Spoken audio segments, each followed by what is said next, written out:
Obunkenke bweyongedde mu kalulu k'obwa mmeeya mu tawuni kanso y'e Ssembabule obakubidde abantu babiri amasasi essaawa nga 9:30 mu kiro ekikeesezza olwaleero.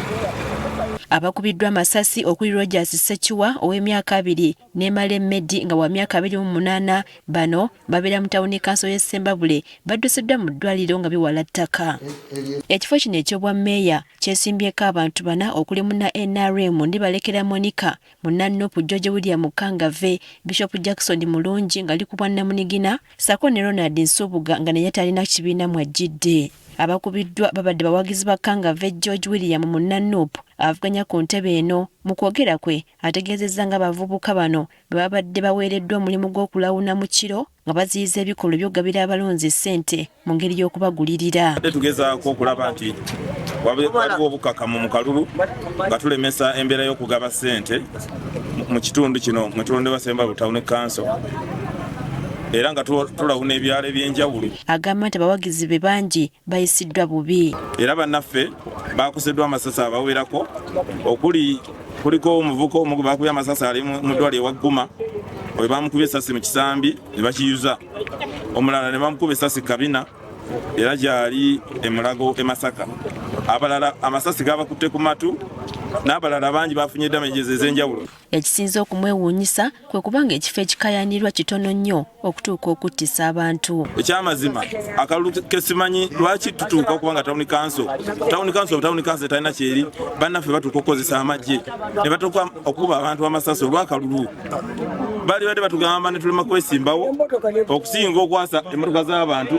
Amasasi gano nga ganyuuka waliwo ababaddewo era bye balabye babinyumya nga lutabaalo.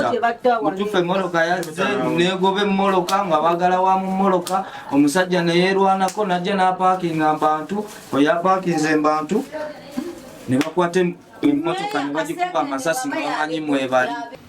Naye ng'ekisinga okutwewuunyisa omuntu omukuba otya essasi ku kafo k'obwa mmeeya. Abatuuze bagamba nti embeera y'e Ssembabule yabasobera dda olw'emivuyo egyeyolekera mu buli kulonda okubaayo. Obulabe obulabikidde mu kalulu kaffe okuviira ddala ka pulezidenti, twebuuza kiki ekyaleeta Mwami Sodo kuba buli avaayo okukola effujjo yeekwasa nti ye ali mu buwagizi bwa Mwami Sodo. Abamu ku bakubiddwa amasasi tubasanze bafuna bujjanjabi mu ddwaliro ne bannyonnyola ebyabaddewo. Nga babadde beewa mulungi kuba ffe twapaakinze awo waliwo omwana eyavuze ppiki n'agoberera emmoloka eyo abalaba nga bakkirira ewa mulungi. Ekikwasa ennaku okusinziira ku Kangave newankubadde beekubidde endulu ku poliisi tebannafuna wadde okuyambibwa kwonna. Kubanga twakubiddeko ku basirikale abamu ne tukubirako diso bonna ensonga bazitegedde naye ekyamazima tewali buyambi bwe baalazeewo.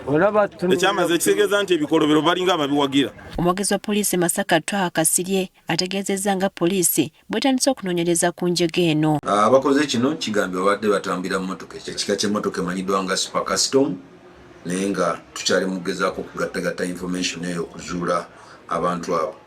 Mu mbeera y'emu tusobodde okukwatayo abantu babiri abatannaba kumanyika manya gaabwe bulungi olw'ebyokwerinda era nga tubalina mu kaduukulu kaffe nga bano kigambibwa ba reserve.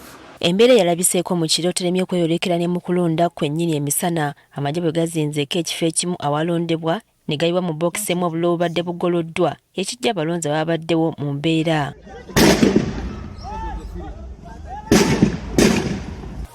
Abagezezzaako okuwakanya ebibadde bigenda mu maaso bayisiddwako emigoba nte ng'eno amasasi bwe ganyuuka.